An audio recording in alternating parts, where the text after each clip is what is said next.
Hello and welcome to Stalwarts of Music with Aditya Veera Season 2. Today's episode is partnered by Perpetual Buzz Experiences. They are an artist representation company with three very basic but lofty goals. They're the launchpad for artists, helping them leverage success in the best possible manner. They also help fund social causes and make sure that people have a great time throughout the process. So be sure to check them out on www.perpetualbuzz.com. I'm happy to let you all know that Stalwarts of Music with Aditya Veera has won the coveted title of Best Interview Podcast of 2023 at the prestigious Hubhopper Podcast Awards. And I'd like to thank everyone who's been watching the show regularly and being of great support. If you haven't subscribed to my channel, go for it. The Symphony Orchestra of India, SOI, is set to embark on an 8-concert UK tour starting on the 29th of November, featuring the UK premiere of Zakir Hussain's Triple Concerto in London, Birmingham, and Edinburgh. After a successful autumn 2023 season in Mumbai, the 17-year-old orchestra under music director Marit will showcase its classical prowess and a specially commissioned piece blending South Asian and Western traditions. The tour spans 7 cities following a year of milestones for SOI, including performances with Zubin Mehta and a well-received autumn season. The UK tour schedule includes Coventry, London, Birmingham, Bradford, Edinburgh, Croydon, and Cambridge. 2023 is quite exciting in terms of music festivals and concerts happening in India, and we are witnessing many international acts coming down to our country. And I'd like to give a very special shout out to the Lollapalooza Festival that unveiled their show dates, and they are happening on the 27th and 28th of January 2024 at the Mahalakshmi Racecourse in Mumbai. And they have such an incredible lineup ranging from Sting to Jonas Brothers and local acts like Jatayu. We have the Chennai boys, Scrat, and we have J Babe from Chennai again. It's so incredible to watch a culmination of so many different artists in one festival. So be sure to grab your tickets on lalaindia.com, and the details are in the description. Guitar virtuoso Steve Vai is also coming down to India, and he'll be doing a 3-city tour in Mumbai, Bengaluru, and Kolkata on the 6th, 8th, and 9th of December 2023 for the Live Box Festival. Ticket details are on my description, and you can find the tickets on skillboxes.com. Book My Show is set to launch the Bandland Festival, which is a 2-day music affair and a cultural festival happening in Bengaluru, celebrating the city's vibrant music scene. It's being headlined by iconic bands like Deep Purple and the Goo Goo Dolls. The event features a diverse lineup of international and Indian artists. The festival aims to revive Bengaluru's status as India's rock music capital, showcasing legendary and emerging talents. Attendees can expect a unique experience with multiple stages, art installations, fusion cuisines, and mixology under Bengaluru skies. Book My Show aims to make Bandland a recurring festival, celebrating the cultural richness and vibrancy of Bengaluru. Tickets went on sale from the 26th of October for the debut edition that's set to take place on December 16th and 17th, and it promises to be a memorable musical extravaganza. Find the ticket details in my description. Speaking of my guest today, she's an award-winning vocalist and Veena player. I'm talking about Kavitha Jayaraman, who is also a passionate analyst, performer, teacher, and curator, and she regularly performs in the USA and India. Kavitha is equally passionate about arts and philanthropy, and she has actively advocated giving back through her art initiatives. She is currently a voting member of the Recording Academy, one of the few Indian classical musicians on this prestigious panel. She is a graduate in accounting and financial management from Mumbai University, and Kavitha is currently pursuing a master's in music business from the prestigious Berklee College of Music. She was selected as an Indian Raga USA Fellow in the year 2018, and Kavitha has been part of 15 online collaborations with global artists and over 1 million views on YouTube and Facebook. She's a lady indeed of many hats. So, without any further ado, I'm delighted to welcome my guest for today, Kavitha Jayaraman. Hi everyone, this is Kavitha Jayaraman. I'm a musician, an educator, and a philanthropist. I'm so excited to be on this podcast, Stalwarts of Music with Aditya Veera. Looking forward to this conversation.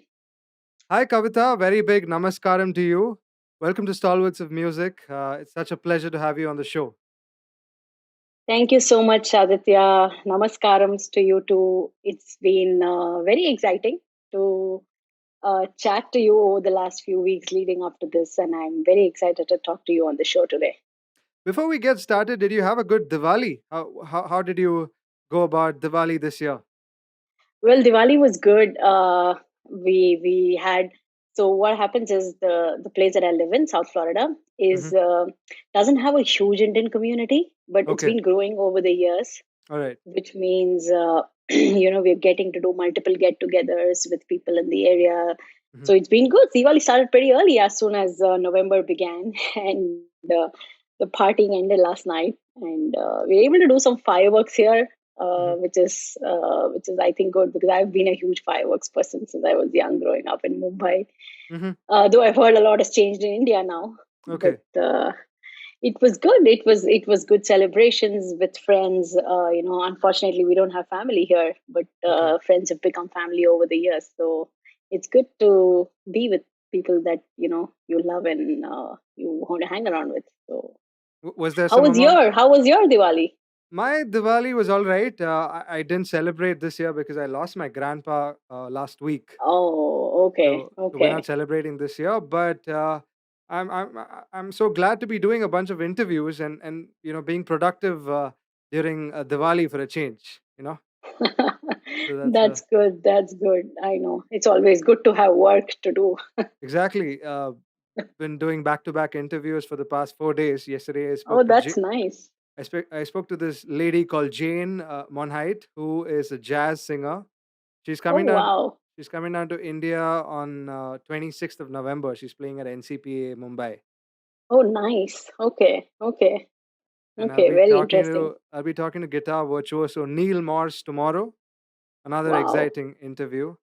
So yeah, it's just three different distinguished guests from three different realms. You're a Carnatic musician, one jazz singer, and then there's a rock guitar Awesome. player. So yeah, best of music. Yeah. Nice. I envy you. But it's Awesome. good. It's good. If you like music, it's always good to be around people who talk music. What Of else do course. you want, right? Of course. Of course. Of course. So, as part of our agenda today, I have a couple of very interesting questions coming your way. Shall we get Hmm. started? Sure. Let's go. All right. Do you find sometimes that you're a shy and reticent personality, which is at odds with the dominant culture of music today, where people feel the need to project themselves and be aggressive about their art? It's a great question, Aditya. I think I've learned to overcome that over the years. I Hmm. started out as being very shy. Uh, I've always, music has always been a huge part of my life, right? So I was not shy in terms of having stage fear because Hmm. I was, pretty confident when I was on stage since I was very young. Okay. But I think it's just that putting yourself out there is not how Carnatic musicians are trained. For sure. You're trained to have a very solid foundation, and you are only, I should say, allowed to go on stage, if I may, uh, till you have, a certain kind of talim, like how you say in Hindi, right? So Yeah. that I think that kind of makes you inherently a bit not very confident, I would say, just to project yourself, not in terms of the performance, but in just Okay. in terms of projection. Yeah. So I think that's something I have had to learn over the years, especially being on social media and just putting yourself out there. Yeah. I was not very confident talking about me and my music initially, though I've done so much over the years, but it's only recently that I started getting onto this social media bandwagon. Mm. Interesting how you've been able to adapt and get accustomed to the new trends. Speaking Yes. of social media, and how you've sort of groomed yourself, given the Hmm. experience that you've had at Berkeley and other places, to sort of Right. project yourself in a very very professional way. Yeah. So Right. I I think it's see that you've come a important, long right? way. And Yeah. yeah, I think in today's world, Yeah. it's very important Yeah. for you to be projecting what you're doing, because Great. there are so many people out there doing what I'm doing. So Yeah. Yeah. if I'm not there, there is no way people are going to know what I do. Mm. Like Yeah. I myself have so many of my school friends had no idea I was into music so much, because I never spoke about it. Yeah. Or, I mean, they knew I was into music. I mean, I always was singing and doing things like that. But I don't think anybody realized that I was, pursuing two professions parallelly all my Mm. life. Yeah. That's Incredible. because I never spoke about the music. I always spoke about what I did at work, which was non music, but never about Yeah. or maybe very little about the music aspect of it. So it came as a surprise to many that many didn't know I even played the instrument for a long time. So Well, let's get to the music aspect of it. So, could you tell me and our listeners as to what is the kind of tradition in terms of the form, the strand, the heritage, the kind of music that you embody? And what is it called? What is its form? And what are the characteristics of the music that you embody? sure. So the art form that I practice uh, and perform is called as Carnatic music. Yeah. So Carnatic, there are in India predominantly you'll find two different forms of classical music. Mm-hmm. One that is prevalent in the north, Mm-hmm. which is called Hindustani, and Okay. the one that I practice and perform, which is Carnatic music.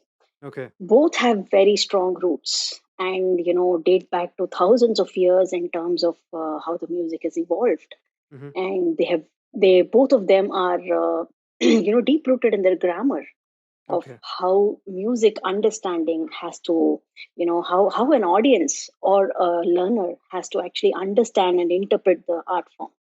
So anybody that has had training in any of these art forms, I would say, has a very solid foundation Mm. to just pick up the grammar and then move on and do whatever they want to, because it Okay. gives you a very solid and thorough foundation. In terms of origin, I think Hindustani, the way Hindustani has blended, it's how it has amalgamated into the Indian music world is just that we have had a lot of Arabian influences in Mm. the country, including invaders, right? So Yeah. Yeah. they brought a lot of the instruments and the music into the north, and you actually can clearly see the divide of how most of the rulers that kind of penetrated into India Yeah. almost stopped at the midline, Mm. and there were very few who reached the south. Okay. So Carnatic music always had deep roots in the south. It Okay. originated there and it stayed there. So a lot Mm. of invaders who basically brought their music, there were very few. Probably like Tipu Sultan was the only one I know that he even Yeah. crossed the south of India. So there are very few non-Carnatic influences in the south even today, Mm-hmm. and that's predominantly because of that. Okay. And somehow I think with music India has a midline. Mm. The Carnatic has not crossed the midline much, and then Mm. the Hindustani has not penetrated much in the south. I mean, west is a different scene altogether because of Bombay Yeah. and Maharashtra. But other than that, in the typically four states that we know, Tamil Nadu, Kerala, Karnataka, Andhra, you predominantly you will find people practicing Carnatic music. Why is that? Why haven't we able to sort of diversify all over? I think it's happening now Mm-hmm. because of the exposure.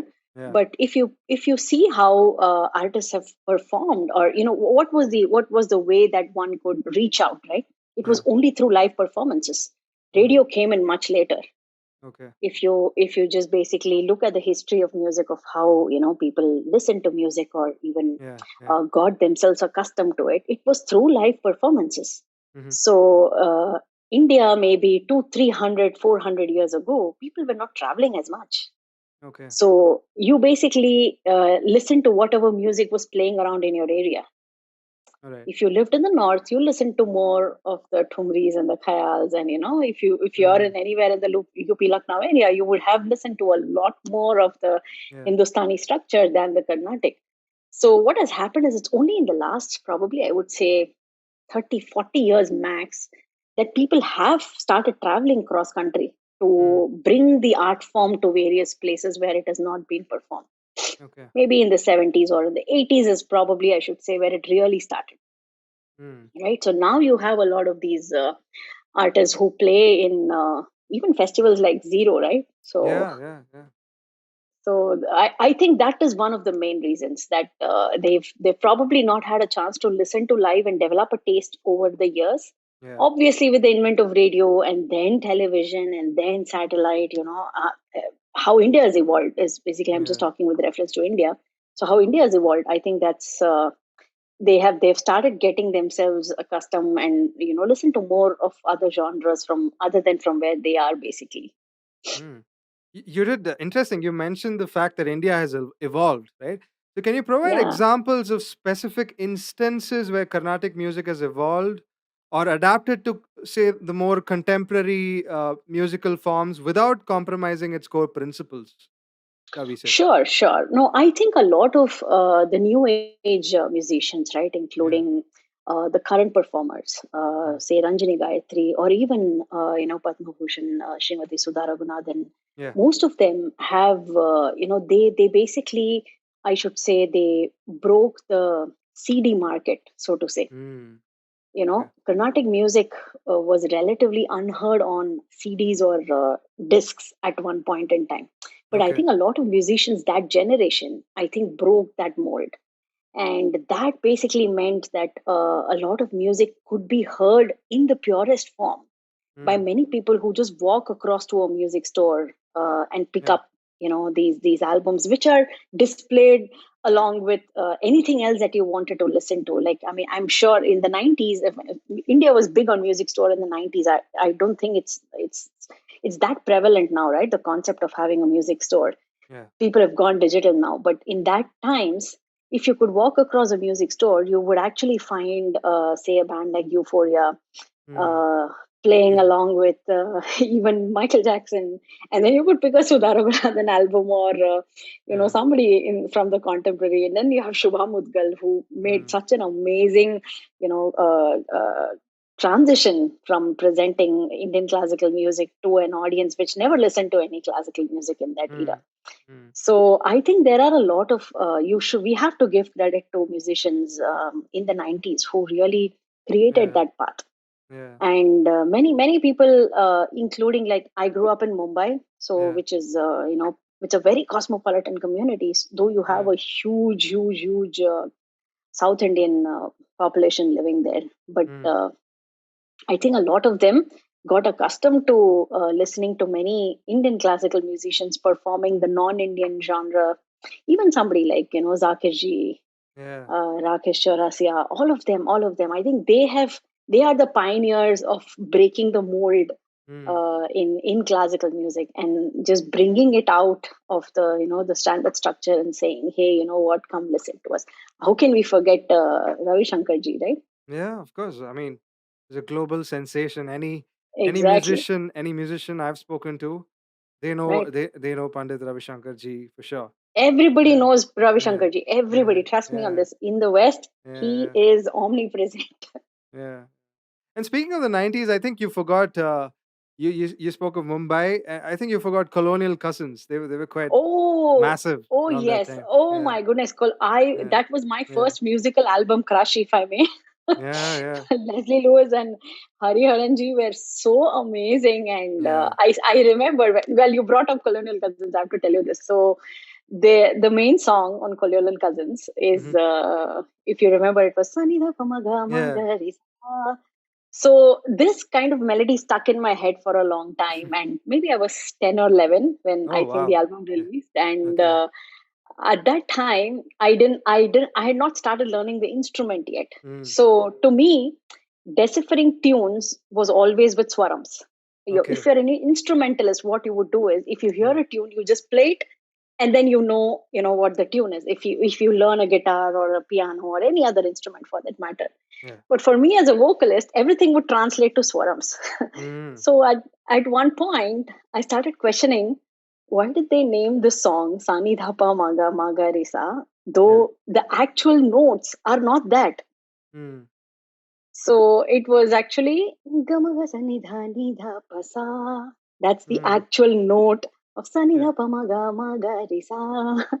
But I think instead of calling that song as Gamaga Sani Dha Ni Dha Pa Sa, which probably might not sit well with non-classical audiences, I think it was a master stroke by them to Yeah. just change, juxtapose that swarams and call it Sani Dhapa Maga Maga Risa, which really resonated so well with people that had no idea what Sani Dhapa Maga Risa is, but they just kept humming it over and over again. So I think it was amazing for somebody in that age to Yeah. actually bring out classical music that way. Yeah. Especially their MTV Unplugged Oh performance yes, is oh incredible. yes. Yeah. Yes, I remember them. We had them Yeah. perform live Yeah. later at a college. In fact, even Shankar Mahadevan ji, right, with his first album, Breathless. Yeah. I remember Breathless was, oh my goodness, Breathless to me was Carnatic music genius, Mm. because he had, if you should go back and listen to Breathless, because each and every song on Breathless Yeah. has an emotion. Lyrically, it's amazing. Okay. A, but just the way the album is composed, right? I mean, Yeah. it's actually a story. The entire album of, I think, 7 or 8 songs, I don't remember how many now, but the entire album is a story. Like the boy meeting a girl, falling in love, and then Yeah. getting deeper into love, and then having a heartbreak and kind of resonating it.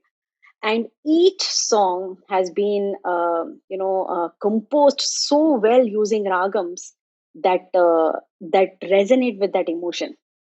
Mm. So Breathless, for example, is in this ragam called Kalyani or Yaman, which is a Okay. very peppy ragam.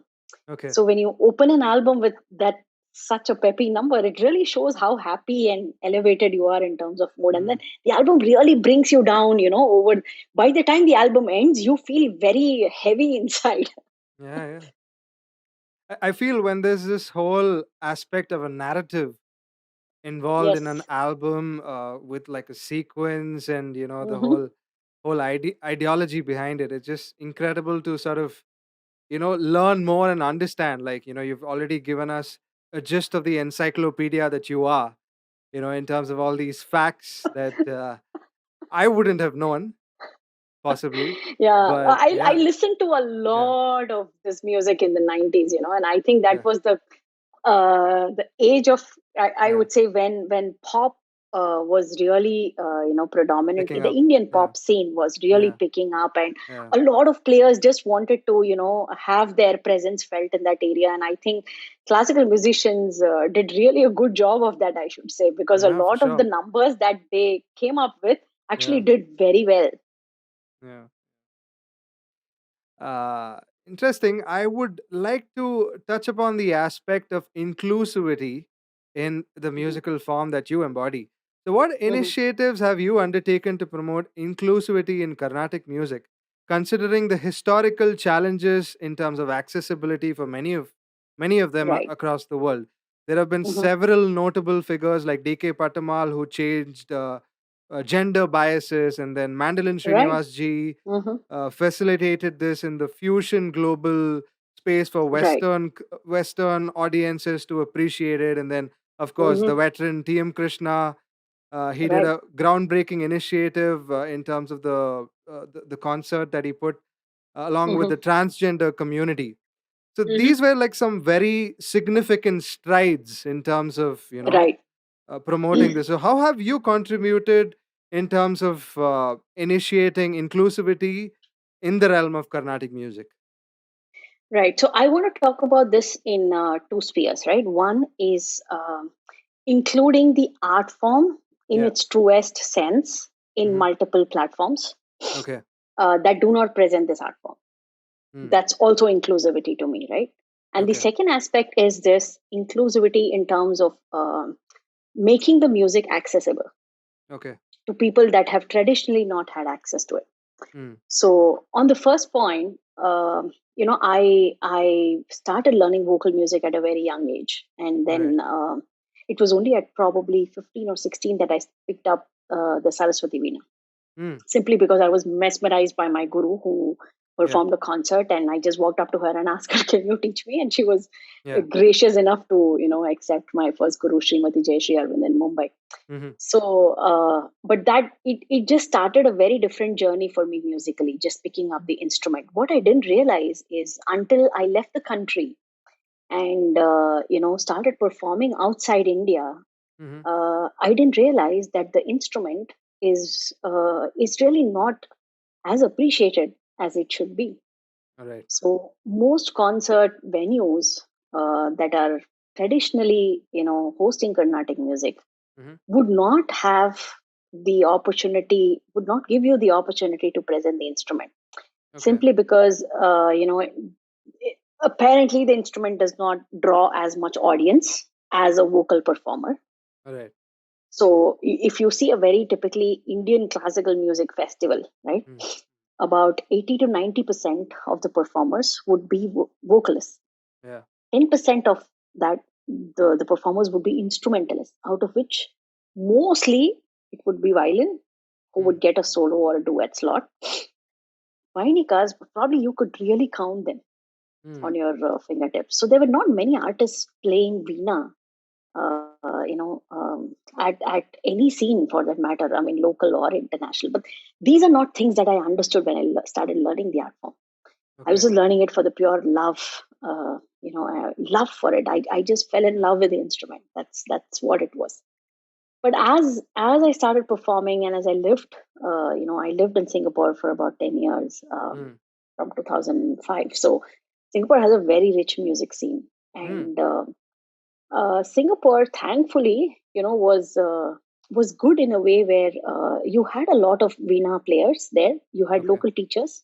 Okay. I learned at Singapore Indian Fine Arts, which is a residential music school. It's a full Mm. time residential music school with full time teachers who live and teach there. They had Lovely. at that time they had about over 1,500 kids learning different art forms, Mm. different Indian art forms. It was a huge setup. It still is.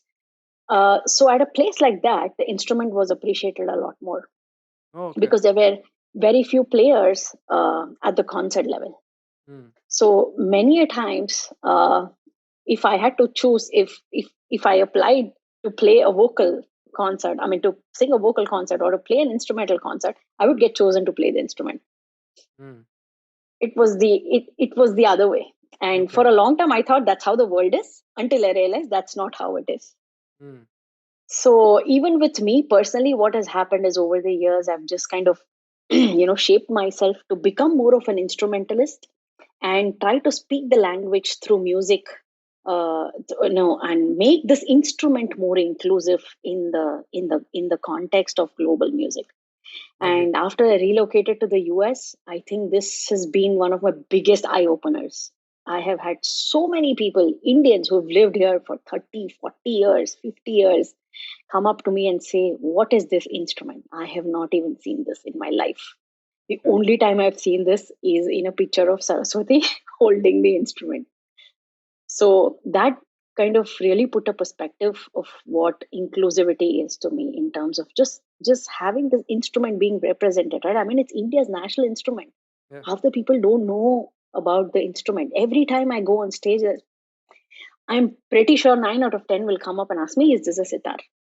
Mhm. And then we have to go about explaining, no, Yeah. this is not a Yeah. sitar, this is a derivative of the sitar, this is a root instrument, and etc etc. And then they'll show me videos of Ravi Shankar. They said, "Oh, we love the sitar, we follow Ravi Shankar so much, we love him." And Yeah. like, yes, thank you. I'm pretty sure he did a great job of marketing the instrument, not just the music, marketing the instrument in the US. I don't think anybody did as good a job as him, Mm. just bringing inclusivity for the instrument. So I think that's something that I have personally embarked upon doing in the last few years. I choose venues where they have never presented the instrument before. Yeah.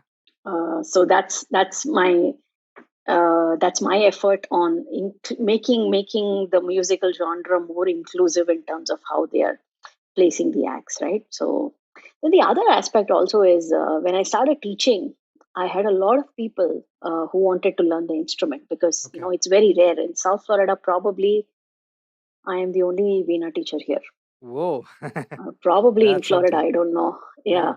Something. So there are not many Vainikas who are. There are many students who are learning this. They're Yeah. probably learning it in other states. I know there are many. There are few teachers in other states, but Okay. most of them who learn it really don't land up pursuing this as a full time career Mm. unless you are like extremely talented. There are a few people. The first name that comes to me is Ramana Balachandran. He's a teenager who's extremely exceptionally talented. Mm. So he is one of the few, I would say, torch bearers of Veena now throughout the world because he performs a lot. So what I realized is when I started teaching, many people came up to me and said, "You know what? We wanted to learn this instrument, but nobody would teach us." Mm. So in a way, I think it was also very restrictive in its approach because Yeah. you associate the divinity to the Mm. instrument, Yeah. Yeah. and once you do that, right, a lot of things come to play: religion, caste, etc., etc. So I think that really, like, I I got very perplexed listening to that. Just the fact that you couldn't learn the instrument because you were not there in terms of not capability or financial troubles or anything like that. It was just that you didn't belong, and so you couldn't learn. So a lot of a few people that learned with me have been told this growing up in the growing up years. So I think that also, I think, is something that is a mold that we need to break. I don't know how the contemporary scene today in India is, in terms of how people teach. I mean, how inclusive it is, etc. But I would really, ideally to me, whoever is capable and devoted to learn the art form should learn it, and the teachers should be teaching it. Right. Lovely. Lovely note. You mentioned about divinity, right? Divinity associated with the art form. What role does God take for you? For someone like you, does it have a specific shape or form that it takes? So, I can almost call myself an atheist. Okay. I am Interesting. the Hmm. way, yeah, the way I put this is I am Hmm. more cultural than religious. Okay. So, I celebrate festivals, we do everything with the pomp and show. And it's really because I want to carry forward the tradition. I want Lovely. to carry the culture forward. Hmm. I would celebrate, we'll put up Christmas trees as much as we put up a golu in the house. Hmm. Or celebrate any, I mean, we have Jewish neighbors. We have celebrated festivals with them. So to me, religion is, it has to be inclusive. I mean, to me, God is, I believe in something supreme. Okay. It does not have to be a shape or a form or a size, but I believe that there is something over us that basically has a control on the universe. And yes, I think it's a different view to have practicing the art form, which talks so much about gods and in praise of God. But I think I use that as a medium of just reaching a higher space. Yeah. To me, if I sing a kriti one day, which it to me is a lot more than meditation. Sometimes I feel meditative, especially when I'm sitting inside a room and just singing or playing to myself and not for an audience. It is extremely meditative. And what is that? That to me is a higher power that none of us know, right? We don't know. It takes you to that place. So I think that to me is what I believe in. So you've surrendered to the bubble of music. Is that what you're saying? I think you will. I think if you Yeah. do that, if you Yeah. practice this art form for Yeah. so long, I Yeah. think you eventually will. You have really no control over it. All right. Speaking of challenges, I'm sure there are a lot of challenges that artists of your gender face in the Carnatic music industry. So, how are these challenges being addressed, and what are some of the challenges that you've personally faced in this industry? So, I should say I have been lucky in a Mm. way, Yeah. simply because I have not faced gender specific challenges in the music world. I do feel, and especially being a Vainika, right? I mean, there are a lot of most Veena players were women. Okay. Uh, People that also became famous, including Veena Gayatri, Jayanti Kumaresh now. M.S. Yeah. Amma herself was a brilliant Vainika.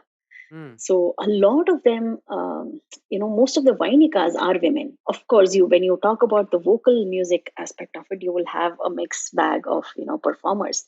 But personally, for me, I have not been, thankfully, I've not been in a position where I've been discriminated because of being a Okay. female performer. Okay. So, though I have heard that there have been instances in the past, and they still exist in some concert scene where if you're a female performer, a particular accompanist would not agree to play for you. Oh, that's strange. Very Yeah, strange. and it does exist, but Okay. I think it's there in a generation of believers. I don't think that's happening in the current scene. Okay. Interesting. And also good to know that it's Yes, yes, all working exactly. I well mean, for I you. could be wrong, but because I do see, when I see lineups, I do see a lot of female representation. Lovely. When I see Carnatic music lineups in festivals, and my mother runs an organization, my mother runs a sabha in Bombay. She's been running it for more than 35 years. I have never seen her discriminate, between a Marvelous. male and a female performer. It has to be talent. Yeah. It is talent based, and a lot of sabhas in Mumbai are also the same. I Mm. have not seen them discriminate, based on whether you are male or a female performer. It could probably be because of other things like what is your demand in terms of remuneration, and whether they're able to slot you in a certain time of the year, etc., etc. But I have not actively seen gender discrimination, at least in the Bombay music scene. You mentioned that your mother runs a sabha. Can I go check it out? I'll be traveling to Mumbai Sure, next it's couple of called days. What is Mulund it Fine called? Arts Society. It's called Okay. Mulund Fine Arts Society. Hmm. It's they don't have a campus, but they run the school out of my school, my elementary school, which is Bhani Vidyalaya in Mulund, Okay. and they host a lot of performances. So they rent venues in and around Mulund, and they Hmm. host a lot of performances. So last year, last year or the year before, I think was their 50th was Golden Jubilee, and they had a lot of Hmm. concerts Wow. for that lined up. Yeah, so I have grown up listening to so much music thanks to the Sabha. I have, Marvelous. including Tamil dramas. They used to host Tamil dramas, and I've had exposure to so much Tamil theater because of Okay. the Sabha. Okay. Lovely. Lovely. Yeah, you should go visit. I'll I send you will. my mother's contact. Yeah, I will. I will for sure. In fact, I've been trying to plan an itinerary out for Alfredo Rodriguez, who's performing Okay. on the Uh huh. 26th again at NCPA. So I'll be Right. hanging out with his manager Brendan for a week. So we're trying to Okay. figure out stuff to do in Mumbai. So this will be Oh, something to nice. look forward to for sure because I can Oh, give him a yes. taste of some hardcore Carnatic Exactly. music also. Oh, Yeah. yes. Oh, Yeah. yes. For Yeah. sure. For sure. You should Yeah. go visit. Yeah. And you did mention that you play a very distinct kind of veena called the Saraswati veena. So could you help me Yeah. understand the different kind of veenas and how are they used for what occasions? So, Yeah. in the south of India, predominantly people play the Saraswati Veena. Okay. So, it's just that the Veena is made out of different wood. So, the one that I play is mostly made of jackfruit wood. Hmm. Single, Okay. yeah, single, Why single jackfruit tree wood. wood? So, I believe jackfruit apparently has a great resonation capability, Okay. and it's basically hollow, right? It's not too dense a wood. You All need right. a wood which is strong but not too dense. If it's Hmm. too dense, it'll basically just keep the sound in. Okay. So jackfruit is one of the most popular woods to make Hmm. Saraswati. In fact, most tamburas are also made out of jackfruit wood. Okay. Though the Miraj ones, which is basically Miraj is a small town in Maharashtra, where they Yeah. make it out of pumpkin god. Oh, That also has okay. a very it's a very distinctive sound, that tanbura, that tambura, and I love Yeah. that. I love the sound of the Meeraj tanburas. But Okay. with Veena specifically, your jackfruit and then rosewood. Mm. Rosewood is another type of wood. So typically in the Mysore, Bangalore area, Yeah. Karnataka Yeah. is probably where you have a lot of rosewood. Yeah. So most Veenas in Bangalore, Mysore would be made out of rosewood. So you would distinctly see the difference in the tonal Tone. quality of these Yeah. instruments. Rosewood is doesn't it has a more flatter and a sharper tone. Okay. So I think over the years, even the artists that have played rosewood veena have also changed their fingering style to adapt more to the instrument, because it doesn't hold a lot of resonance. Okay. So you will see them do more of a split kind of fingering versus gamakams, which are deep sounded and deep rooted, and that can hold for a long time on the jackfruit wood veena. And then you have, of course, rudra veena, which is one of the most prominent veenas that you have in the north. And Okay. in fact, I would say fewer players exist today on rudra veena, because it's a very difficult instrument to play. Oh. It takes a Okay. lot out of you physically. You should go check out some artists playing the Rudraveena. Do you The have any the recommendations? the Any? Dagar family. Just look for the Dagar family. They Okay. have descendants who have carried forward the tradition of Rudraveena very well. In fact, I forget the name of the artist. She plays at this London festival every year. She's one of the only female practitioners that I know today on Okay. the Rudraveena. Okay. Darbar. So check out this. So there are some Yeah. videos on Yeah. Darbar's YouTube channel on her. Yeah. Yeah. This Yeah. I very was very going nice. through some of it today. Yeah. Yeah, it's a very meditative.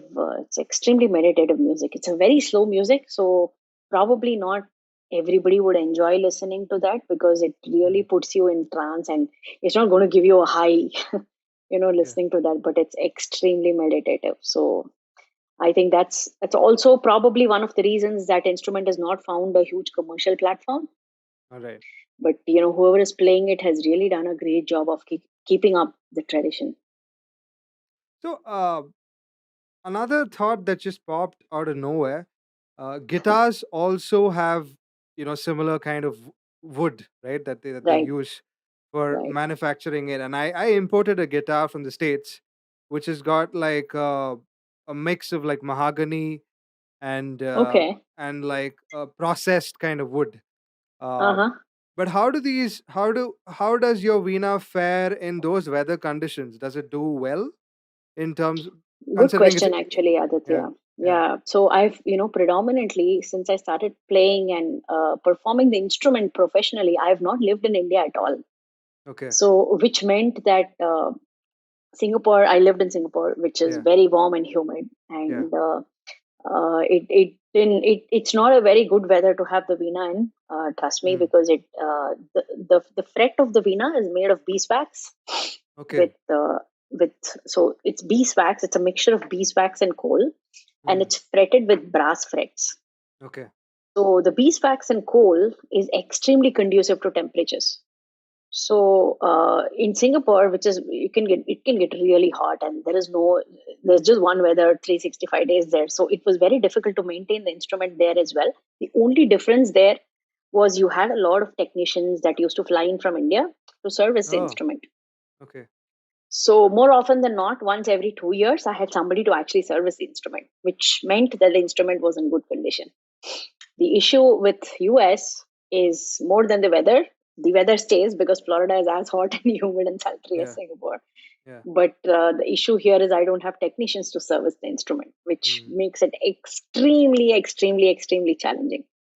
So I have to be extremely careful whenever I travel with the instrument, even if I travel for a local concert, right? If I'm trying Yeah. to put the instrument in a car and then drive it to a venue which is like 2 hours away, Yeah. the winner has to be, it's like, taking a 2 month old with you on a car seat. The winner has to be strapped and made sure that nothing moves, and Yeah. it's a very difficult task. So I think that is one of the bigger challenges. Weather, of course, is, but if you have somebody to at least help you maintain the instrument on a regular basis, some of these challenges can be overcome. Like playing outdoor in summer in Florida is an absolute no no. It was probably by the time I finished the concert, the fret would have melted. Oh no. So can a guitar luthier also help with servicing a Veena? Can They he or don't. she So contribute? I have, that's a totally different. We could probably have a whole podcast on what the whole Hmm. Veena makers and Veena Yeah. services, right? Yeah. So that's unfortunately that's an art form that's dying, and Hmm. there are only a handful of Veena makers and Yeah. services left in India today, Oh because no. most of them are at least fourth or fifth generation. The person that I work with, Okay. Anand, he has a factory in Bangalore, Okay. and he actually makes his own Veena, and he's the one that usually services my Veena too. But he is probably the last in his family, probably Oh the fourth no. fourth generation, I think, who actually just picked this art form. His kids are not doing this anymore. So unfortunately, he tells me, and I had a long conversation with him the last time I was in India, and he was saying nobody wants to learn this. He said, I am more interested in knowing how he frets it than anybody else who even works at his own factory. Wow. So I think this is one of the biggest problems I see in the Okay. coming years, because unfortunately this is the only instrument that I know is still completely handmade Okay. in the original form, right? I mean, I know most guitars are also handmade to a great extent, but then Yeah. you can machine make Automate. some Yeah. of the Sure. traditional, yeah, you Yeah. can do that, but Veena, no. The only form changes that I have seen over the years is the electric versions, Yeah. which of course have, there are pros and cons on the sound quality. They're great on portability, but I personally don't prefer the sound of electric Veenas over the regular ones. So I Hmm. mean, I think this is a space that really needs to be worked on, where people are investing in creating Saraswati Veenas, uh, with a little more you know standard process, where they could Yeah. probably consider having it come out of a factory environment or something like that, and still keep the quality and the tonality of the instrument. So I don't know if there is any deep research or any thought behind this currently.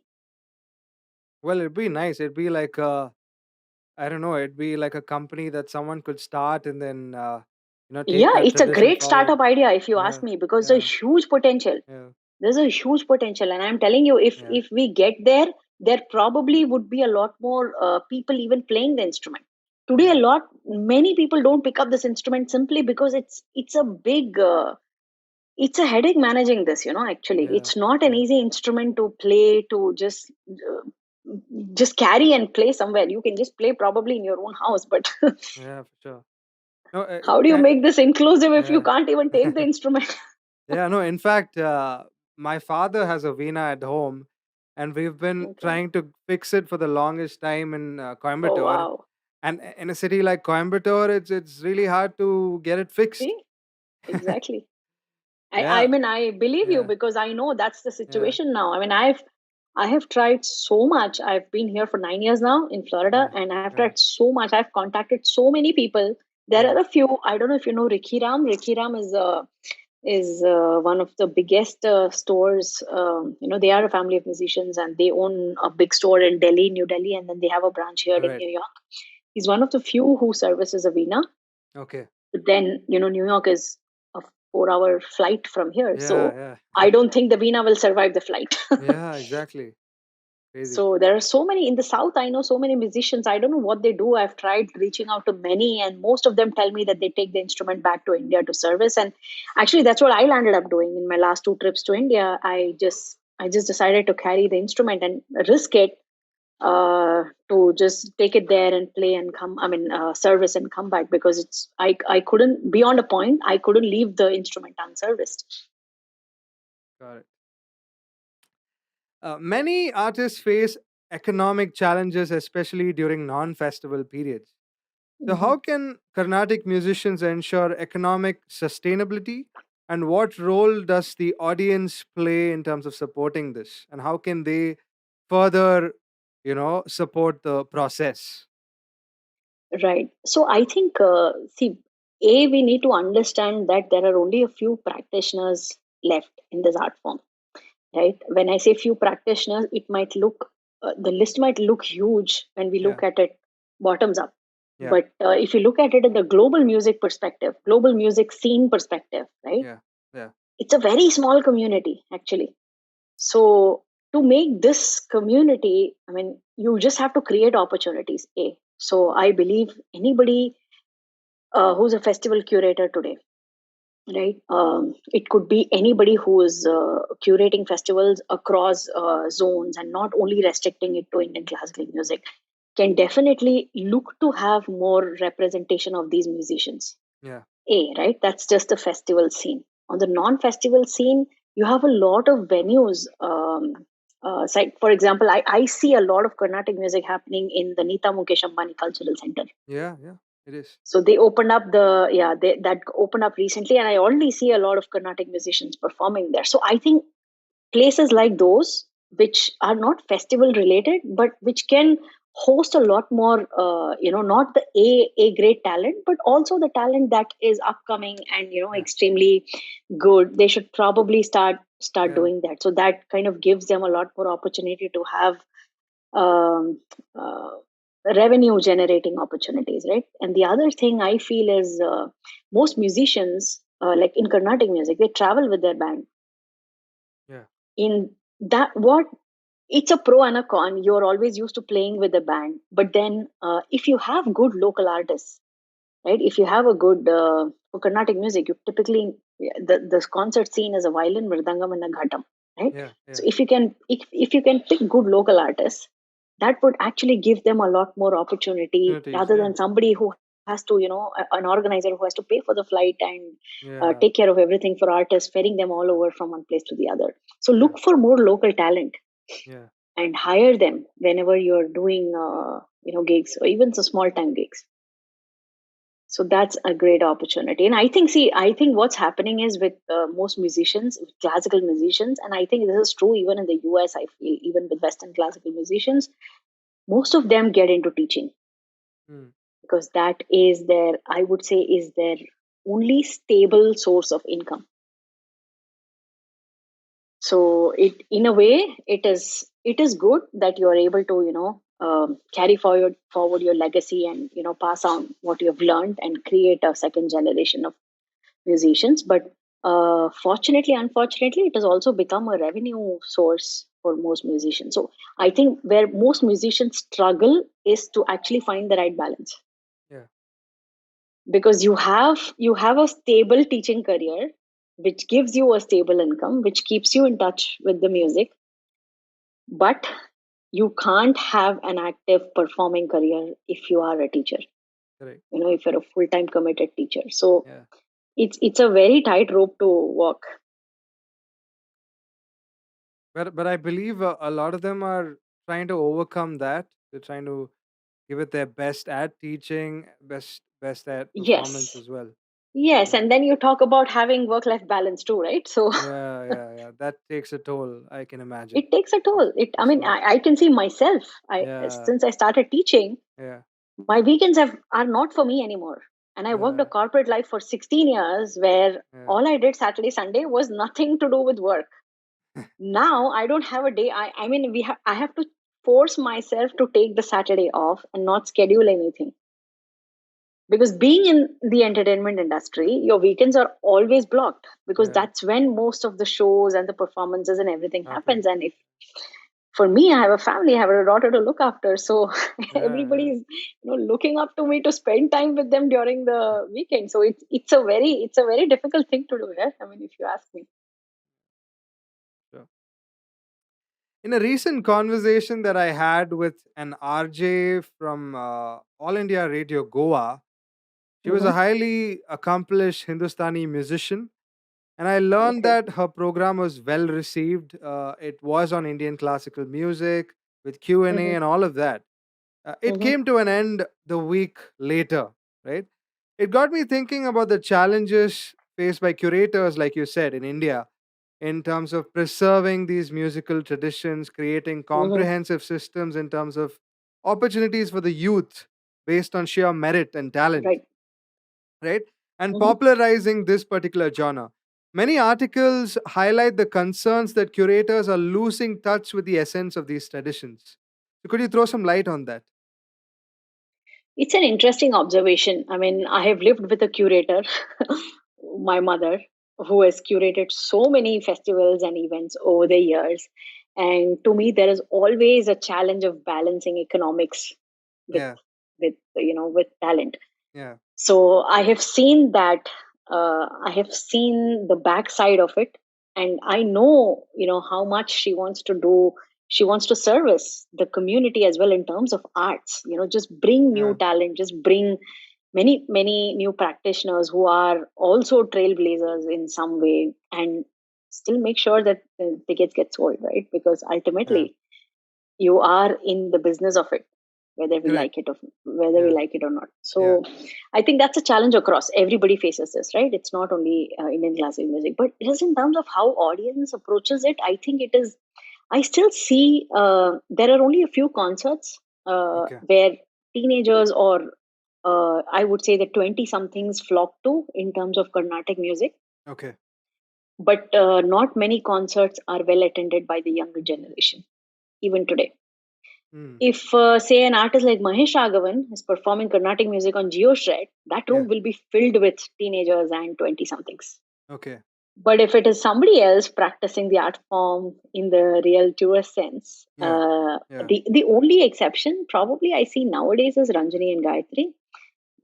These sisters have probably managed to really draw a great mix of audience. Even when they tour in the US, I see a lot of youngsters yeah. attending the concert. Yeah, I saw a recent So, video where it was all house full.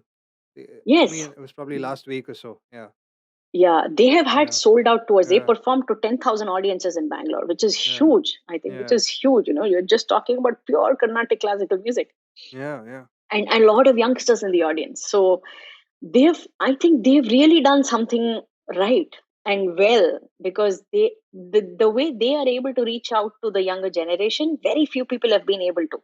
okay. And it's basically just the prowess, right? I think they're very brilliant in how they present and perform, and I think that has appealed to a lot of the youngsters today. I think Mm, they want to, if you want to look for something more, yeah, right, you basically attend the concert. I think mm, that's probably what it is. And if, unfortunately, not many of us can do that, because not everybody is exceptionally brilliant, and it takes a yeah, long time to get yeah, there. yeah, So yeah, it's a lot of years of practice and dedication to that art form to be able to reach that level where you are able to attract a crowd, which is so good. Unlike, I feel, in many other genres where many mediocre performers actually attract huge crowds. yeah, yeah. I mean, I was having this discussion with my friend. At least in today's industry, you can be an average musician, but Yes, you can have great PR and of sponsors, course. sponsors on board, Yes. and Oh yes, oh and do it yes, all. oh Yeah, yes. Tell yeah, me about it. Tell me about it. A lot of people, even in the West, I see many mediocre performances, but yeah, it's just that it, that's what I'm also learning as a part of my masters at Berkeley is how to manage your career. Right, talent is only one aspect of it. Talent is not everything. yeah, You need a lot more to be able to generate. Um, that kind of audience and make a career, like a fruitful career out of it. yeah. I'd like to touch upon the aspect of performance. So, isn't there a risk for you being a classical musician or any musician for that matter when they perform the same piece frequently in kacheris? It's like doing it automatically, and they might get that formula and not fully invest themselves in every performance. How does it work for Mhm. someone like you? So see, one thing, Aditya, is Carnatic music per se, right? I will restrict this discussion just to Carnatic music because Yeah, that's yeah, what I'm trained on, and it's yeah, a huge repertoire. yeah, It's a huge repertoire. So you can probably go without repeating for at least 40-50 concerts, yeah, if not more, depending on how much training you've had or how much you've accumulated over the years. yeah. But the repertoire being huge, the audience is, I would also say audience is partially to blame here, because Mm, I have attended concerts of C. N. Nitya, Sri Mahadevan or Sudha Raghunathan, where okay. they have been they have presented many new songs, and Mm. they make a good attempt to present different classical compositions every time they go on stage. But at the end of the day, at towards the end of the concert, there'll be like chits passing, going through from the audience to them saying, "Can you sing this? Can you sing Yeah, this one?" Because they requests. want to, Tell me about yes, it. they want to hear Yeah, those popular yeah, compositions. So yeah, no yeah, matter how much the artist is trying to break the mold and yeah, present new genres or new songs, yeah. they repeatedly keep getting requests to sing something over and over again. Mm. So it's a very difficult tightrope to walk. But I think just the genre itself, right? Like for example, varnams Mm. is a very the standard composite, the standard learning aspect of any Carnatic music is a varnam, because it's not very elementary, but it's not too difficult too. It's somewhere in between, right? In terms of how when you Yeah. learn it, when a learner is presented to learn the varnam, the varnam itself, right? I'm pretty sure there are over 4 or 5 thousand varnams, Mm. but you will only hear a certain varnams in the concert scene. Okay. That's because the audience has also built familiarity with these varnams over the years. Yeah. So that means that the the onus is now on the performer to bring about these unearth these compositions, right? So Correct. a lot of Carnatic music curators now are actually doing, say, Ootukad Venkata Kavi, who's a very well known composer from Okay. the 15th century. He composed a lot of rare kritis. So a lot of Chitravina Ravi Kiran's school, his disciples, they Okay. basically took on themselves to create a repertoire of his kritis and put it online and have recordings of his with the notation, so that anybody that wants to go listen to and learn, you can actually go to their website and check it out. It's amazing. They have some huge list of compositions there. Okay. So there are festivals that are curated specifically. So you have a Papanasham Shivam day, which means you are only going to be presenting compositions of this particular composer. All right. So you have festivals that are curated Mm. within the Carnatic community that bring about these rare composers. Nice.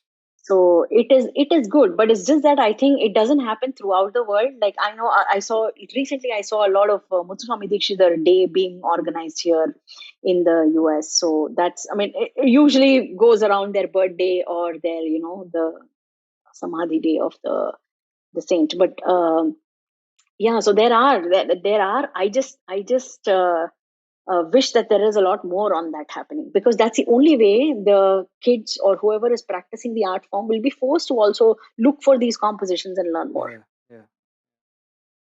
How sensitive are you to the responses of audiences while you're performing? Uh, you know that you're playing the Veena perfectly, and yet the audience isn't responding the way you want them to. So, do you tend to change it a certain way so that the audience can relate better? For sure, for sure. I think, Yeah. you always draw energy from the audience, Mm. right? And I think the venue also makes a huge difference. If it's Okay. a closed venue, I think the interaction that I've personally seen, a closed venue has a lot more interaction than an open venue, Okay. Okay. at least for Carnatic music, because it's a very intimate art form, Yeah. right? It's not something that's sung at a arena where you have millions of people dancing to what you're doing, and it's engaging, but it's engaging in a very different way. So I feel that in a smaller environment, I can gauge the audience reaction very well, Okay. and I can tune it, to what they want to hear more. It's usually the case. I mean, if they really are very involved, then I would Mm. just throw in a number that they would probably want to hear suddenly. It's a like a very famous Yeah. song or Yeah. something like an Alepaide or something like that. Okay. But then in open venues, I think that's a challenge, because sometimes the audience is there, they're reacting, but Mm. it's just that you're not able to hear them well, because Okay. there's too much happening sometimes. And Yeah. especially Yeah. when I played outdoor festivals in the US, that's Yeah. one challenge that I've seen. The venue's too big. Mm. So, I mean, I know they're involved, but I'm not really able to gauge, because I feel a bit disconnected at open Mm. venues. Okay. So at that time, I'm really not able to gauge and Yeah. then change my repertoire. But in more intimate setups, I think yes. Nice. You recently became a 2023 voting member at the Recording Academy, and you have won several many national and international awards. how important or how useful are they in terms of these honors, recognitions, good reviews, write-ups in the press?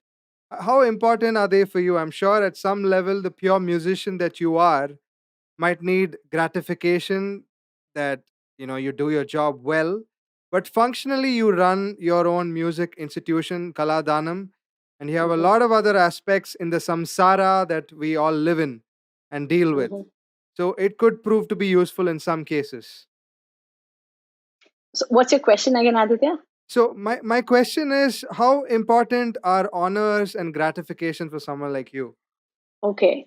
So see, I think as musicians, right, or as creative people, Yeah, we live for we live for the clap, yeah, right? That yeah, that is what you live for, the appreciation, because that's yeah, something that gives you the boost yeah, to keep continuing what you're doing. yeah, Having said that, that does not define your music, yeah, right? So every audience is different. There are some that would really resonate with what you've done on stage. There are some that might not, but that doesn't reflect on you as a performer. But every creative person is looking for that appreciation. Let me tell you that. If they're telling you that they don't, then it's a lie. mm, Because you are performing because you need that appreciation. You need somebody to listen to you and give you a feedback, good or bad, both. yeah, So to me, I think putting Carnatic music out there, especially with my role as a voting member in Grammy, uh, I am my aim is really to just encourage more Carnatic musicians to submit music to this platform. okay, Because today you can say there is almost no representation, almost, mm, right? So, well, the plan is to actually have an entire category dedicated to Indian musicians, mm, if possible, at the Grammys. Because if you see how Latin music has evolved over the yeah, years, right? They yeah, started with one category, added few more, and now they have their own Grammys. yeah, They Latin have their Grammys, yeah, entire Grammys. They have their of own course, Grammys. yeah, So it has only happened because somebody has sowed the seeds and they're able to, generate that momentum and start the movement. So, and I don't know if this has probably not been the focus of many Indian musicians, yeah, but I see a potential there. I see a potential, and I really want to explore that in the coming years to see if we can. So, Grammy started a new category called Best African Music Performance this year yeah, in the yeah, 23-24 season, yeah, and this was the first ever time. yeah, Africa is a huge continent. There's so much amazing music coming yeah, out of there, and to me, they were being clubbed under this genre called world music genre, which mm, everything that does not fit the bill in terms of classical R&B, pop, yeah, gets into world, yeah, which includes Carnatic, Hindustani, pop yeah, from India, anything, you name it, and it's there. But it's very unfair. Yeah? It's very unfair. There is so much good music happening in Asia, in Africa. So if Grammy, and I think Grammys, the Academy is really they're, they're becoming aware of this only in the recent past. yeah, I don't think there was any awareness before this. I think they have started becoming a lot more inclusive in their approach on how they even select voting members, right? Because that's a representation. A Grammy is until few years ago, I had no clue that Oscars and Grammys were completely chosen by members of the Academy, of the respective Academy, the Motion Pictures Academy, who chooses the Oscar winners, yeah, and the Recording Academy members that choose the Grammy winners. yeah, I mean, right from the first stage, right? I never thought it was a voting process. I always thought there was a panel. So, but we are the panel here. So that means that if the panel does not listen to a kind of music, that music is never going to have representation. oh no, Right? So crazy, I am one yeah, of the probably very few Carnatic musicians on the panel. I mean, yeah, I don't know of any. If you come across any, let me know. I But will there for are a sure, few yeah, mixed musicians who also yeah, are Carnatic musicians, but yeah, there are not many. So I'm pretty sure if there are not representatives on the panel, then there is no representation happening for the art form itself. yeah, So maybe fundamentally, lack of that needs to awareness, change. yeah, Yes, yeah, exactly. That's yeah, what it is. And many people have told me this. I mean, even with the album that I submitted this year, many people told me, oh my goodness, what is this music? I've never heard this before. Mm. it is so meditative. It transforms you. It's I mean, and they can tell this to someone like me. I'm guessing what would happen Yeah. if they actually listen to the Yeah. real stalwarts and Yeah. the amazing musicians that we have had in our country. So Yeah. it's just that we have not built representation for this, Aditya. And I really feel that there is a huge ocean there to cross, and there is a potential, and there is a market. So are you usually scouting for people that you'd like to recommend, or can they reach out to you? If yes, how can they reach out to you? Sure, please reach out Yeah. to me. Please reach out to me. I can help you submit. I can help you submit your work to the Grammys. I mean, this is my first year, of course, Yeah. so I didn't have the opportunity to reach out to many people. But yes, please, if anybody listening here, has original work, original music to submit, please reach out to me, and we can definitely build a representation for the community at the Grammys. Lovely. Lovely. It's great to see you spearhead this effort. And I'm sure over the years things are gonna change. Hoping for the best. Hopefully, I Yeah. really hope, and I Yeah. really hope with this, whatever we have more voting members who are from Yeah. this fraternity, and Yeah. more representation from this fraternity, which I think only then will can we bring about a change. Incredible. You run an institution called Kaladanam where the ideology is Seva through Vidya. And you've Mhm. been meticulously working in terms of raising funds for a lot of social agencies, improving lives for special kids, and you've raised nearly 65K USD, which I read in your press release Mhm. till date, which has been part of your mission. So how did you go about achieving this feat? And is there any specific strategy that you followed to sort of hit certain numbers? So it's a good question, Aditya. I began Kaladanam as a very small effort Okay. way back in 2017, I think. So I still had a full time corporate job at that time, and I started because it was a very selfish motive. I wanted to teach my daughter Carnatic music, Yeah. and the only way she would learn was if her friends came on board and learnt it with her. All right. So that's really how it began. Okay. And I started with her and a few kids of her age with the first batch in 2017. And then the word spread. And then, people started asking for more and more. Again, there are not many teachers in South Florida. I think that's also another thing. There's just one or Yeah. few more. There are a few more, not Yeah. many, but Yeah. there are not many, unlike other states. So there is a huge demand here for Mm. Mm. teaching Carnatic music. So I started very small, and I have, my gurus have always encouraged me to teach, Mm. because they felt that that's one way that you will also develop more knowledge on the art form. Because when you Yeah. teach, you want to understand that art form a little more deeper, Mm. and you would want to translate what you've learned to an audience that has no idea of what this is, right? So you're Yeah. really breaking down the process step by step, which you're not doing while you're learning. Mm. And for more intuitive learners like me, I learned it because I was able to learn it, internalize it, and reproduce it. So I never broke down the process systematically when I learned it. Yeah. But now, to an audience that has most of my kids have no exposure to Carnatic music at home, right? So Mm. they don't understand where this is all coming from. I had My mother was totally into this, so I kind of knew. I Yeah. don't know how, but I somehow knew what it meant when I was really young. Yeah. But Yeah. that's not the case here. So I started it like that, and my only aim with this whole teaching project was because I didn't want to. Um, how should I put this? I wanted my teaching efforts to um, generate a more meaningful, response. So I always wanted to see that if I could. I've always been involved with a lot of these NGOs in India since I was very young. So Mm. even working with the local Lions Club and the Rotary Club and things like that, growing up in Mumbai, there was always, I believe, like a philanthropic side to me, even when I was Lovely. very young. Lovely. And I wanted to translate that using. I want to use music to make an impact in that space.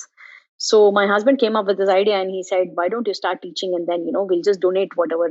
I wanted to teach for free first, Wow. and then I said, let's just start this and teach for free. He said, why don't you just start something, and we'll donate all the money that comes. So Mm. it really started off as a dinner table conversation, and we've always wanted to, like, me and my husband always always used to, say at 40 we'll retire and go back to India and start an NGO. And both of us in our 40s now, we're nowhere close to that.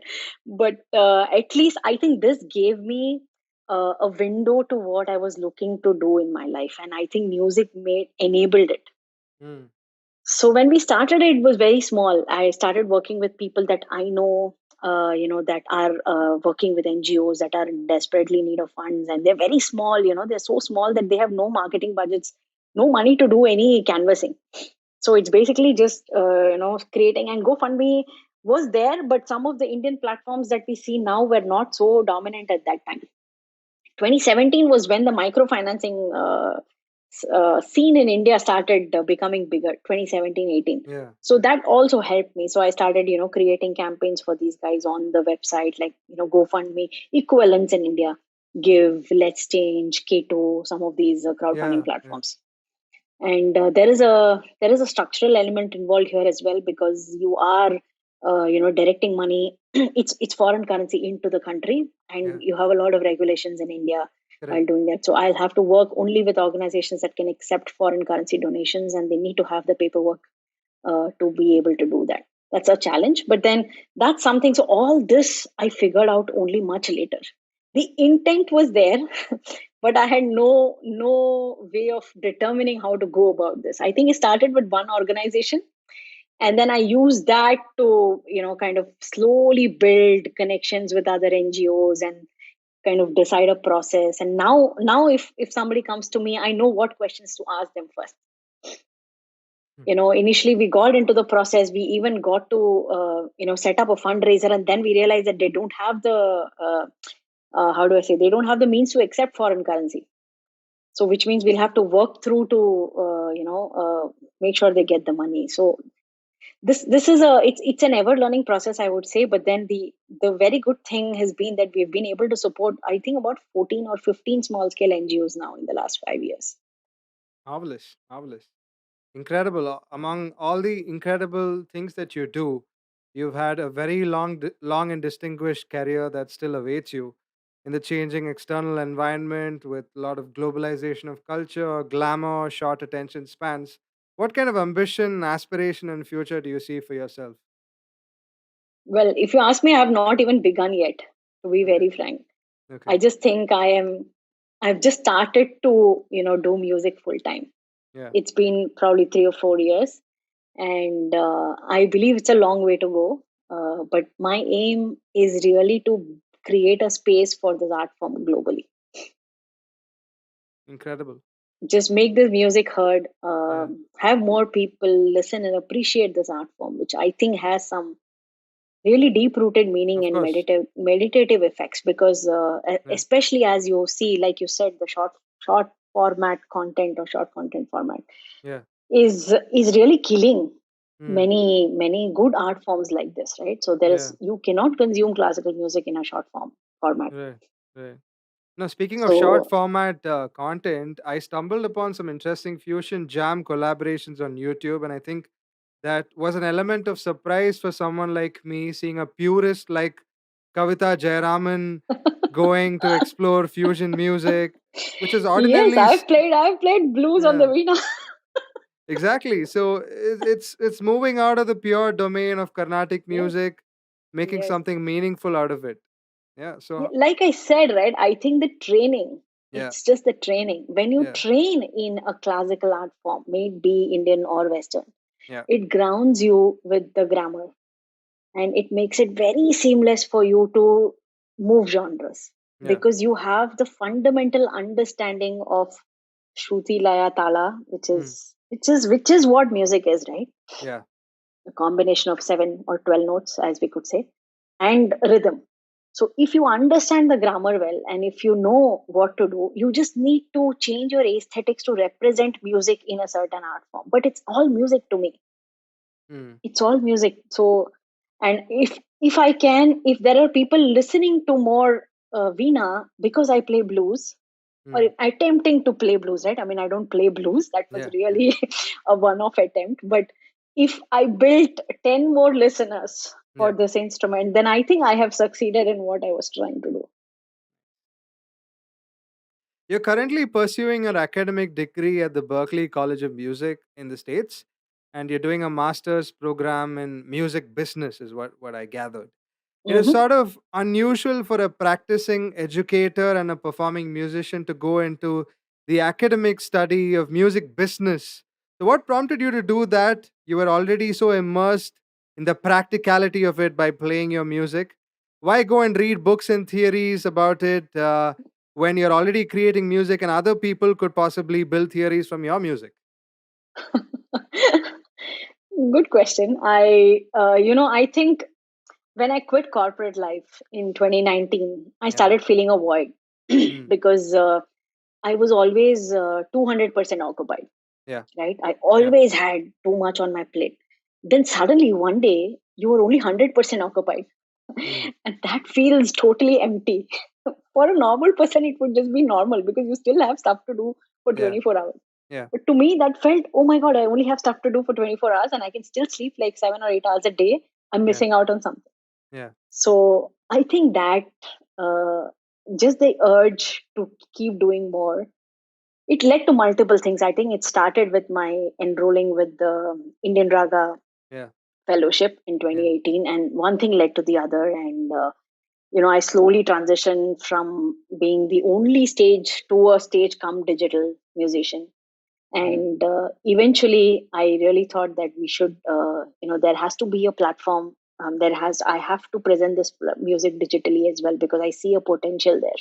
Okay. So that led me to, if I have to present it digitally, it meant that I Yeah. have to learn the tricks of the trade.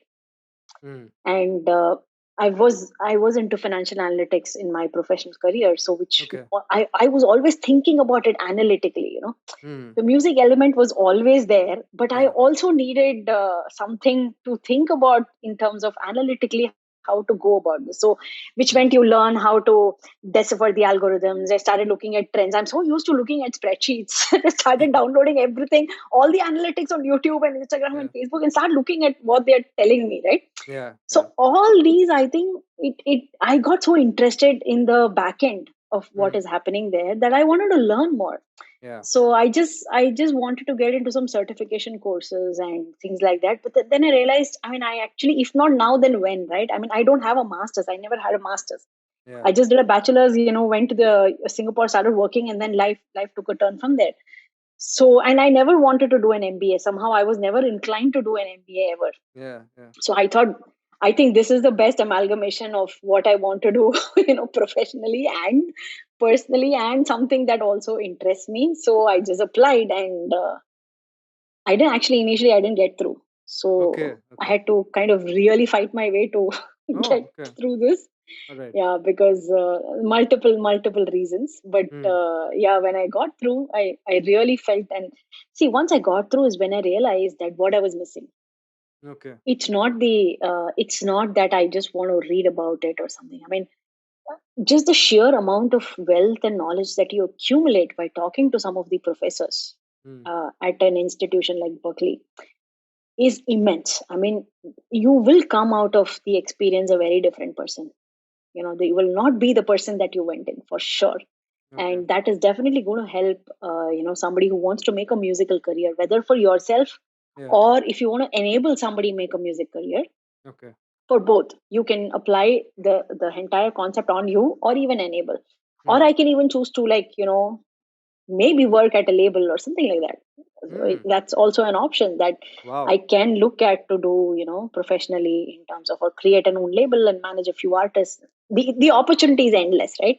I mean, I want to have a structured career too, because I think I'm so used to having a structured career all my life. Yeah. I'm thinking that way, Yeah. that I want to have a structured career, but something that gives me a little more flexibility. So today, if I'm going to go to an artist and say, hey, I can manage you, I don't know if they might really trust me that I can do the job. I think I can do it. Yeah. But then, if probably I go with a degree, they might at Yeah. least Of look at it course. and Of say, you course. know what, okay, Credibility. I think she Absolutely. brings something to the table here. Yeah. So, Nice. So I'd like to come to the last part of our agenda, which is the rapid fire. I have five oh, quick wow. questions, and let's see how you do in terms of the rapid fire. Shall we get started? Okay, now this feels like coffee with current hot seat. Nothing like that. Nothing like that. It's just the title, but it is a rapid fire for musicians, specifically Okay, tailored for awesome. musicians. Yeah. The first question for you: what is that one song that always makes you cry? Oh, this would be uh, the Chinmay's debut song from that movie Kannathil Muttamittal. Okay. It's the title track of the song Yeah. Ninjil Jil Jil Jil Jil. Yeah. Yeah. Yeah. That's the It's a beautiful, beautiful song. On the yeah. contrary, what is your favorite guilty pleasure song? Lady Gaga. Okay. Which particular song by Lady Gaga? I love you and I. Okay. Okay. All right. Good Yeah, not choice. something that a Carnatic musician would listen to, but that is. Yeah. Yeah. Contrast. Yeah. If you had the chance to put together an all-star dream Carnatic ensemble together, who would be in it? Oh wow, tough one. I could even include people that are no Yeah, longer yeah. there. Any era. You can pick people from any era. Yeah. Okay, then it should be MS Amma for sure, Mm-hmm. Mandolin G, Okay. and then Lalgudi Jayaraman sir on the Wow. violin. Okay. Uh, who for percussion we could even pick somebody from contemporary. Padri Satish Kumar, I really love Okay. his playing. Mm. Him and who else? I would have Jayanti Kumaresh for sure for Veena. Mm. So yeah, so one violin, Veena, vocal. Yeah, I think that's about it. Awesome. What are the top five must-haves for a Carnatic musician to start their career? Um, Discipline. Mm. I think that is any classical art form. I would say Yeah. not only Carnatic music. Yeah. The training, of course, and the Yeah. discipline Yeah. both require a lot of rigor. I mean, you have to have the rigor if you Yeah. have to pursue it professionally, right? I mean, if you want to learn it for your own purpose, it's a different. But discipline, yeah, the rigor and patience, Mm. years of training and learning, and be willing to submit yourself. How about being tone deaf? Would they still be able to figure it out? Well, maybe over the years. Okay. Sometimes tone deaf doesn't mean that you're not able to hear. You've just not trained your ears to hear Okay. certain sounds. So I think if you train well with a good guru, Yeah. if you have a good teacher, it can make a huge difference. Got it. So one last question, which is a custom in all of my interviews. Here's a question for you. Down in the distant horizon, what would you like to be remembered as? Somebody that contributed to the field of music in a very meaningful way. Marvelous. That's a great answer for a closure. Uh, this interview is going to be additionally aired on Big FM Shillong 92.7 and no, sorry, 98.3 and 92.7 Big FM Aizol on the Sunday primetime show between 5 to 6 p.m. And it'll also be on my YouTube channel, Aditya Veera 1994. And will be streaming across all major audio streaming platforms very shortly. And I'll be sure to share the link once the interview is out. Thank you so much for tuning in. But before we sign off, I'd like to play a sneak peek of some of your music for our audiences, before we sign off today. Oh, wow. Thank you so much, Aditya. I really enjoyed having this conversation with you. Likewise, likewise. I don't know, it's been so much of knowledge gaining mostly for me and learning about all the incredible things that you've been doing. And probably I'm a little more motivated to sort of, contribute towards music the way that you do. Aspire, aspire to be at least half as motivated as you. Yeah. Thank you. It's my pleasure.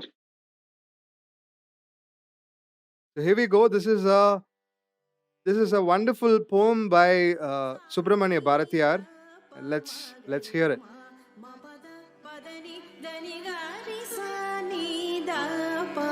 gari gama ma pada padani dani gari sari gama ma ni sari ga ga dani sari ri gari sani dari sani da pa ma padani பாரத தேசம் என்று பெயர் சொல்லுவார் பாரத தேசம் என்று பெயர் சொல்லுவார் மீடி பயம் கொள்ளுவார் தூயர் பகை வெல்லுவார் பாரத தேசம் என்று பெயர் சொல்லுவார் மீடி பயம் கொள்ளுவார் தூயர் பகை வெல்லுவார் வெள்ளி பனி மலையில் மீதுலவுவோம் அடி மேலே கடல் முழுதும் கப்பல் விடுவோம்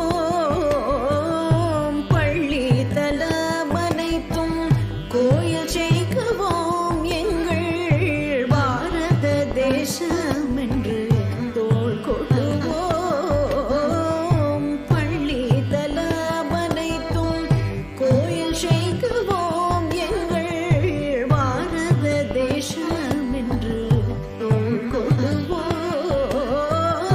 பாரத தேசம் என்று பெயர் சொல்லுவார்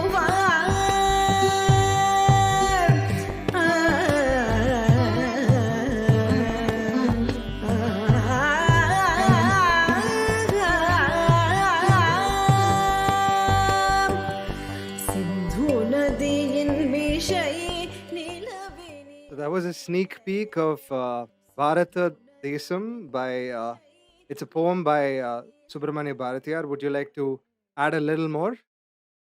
Sure. Bharatiyar is one of my favorite poets. Yeah. I think he was so way ahead of his times. He spoke about some really amazing topics that were. He's one of the revolutionaries, I would say. I mean, let's just say that. And he was extremely good as a poet too. He was his language, the use of language, and if you understand Tamil, I think you should really go and read some of his poems because Okay. it really enriches your thought, right? Because Okay. he provokes something inside. He picks your brain and makes you think. I think that's what Bharatiyar is. And I've been a huge fan of Bharatiyar poems since I was very young. So we had the Samal Shangam in Mumbai growing up, and we used to go perform Bharatiyar songs. So my guru in Mumbai, Srimati Saraswati Subramaniam, Okay. she basically tuned the song.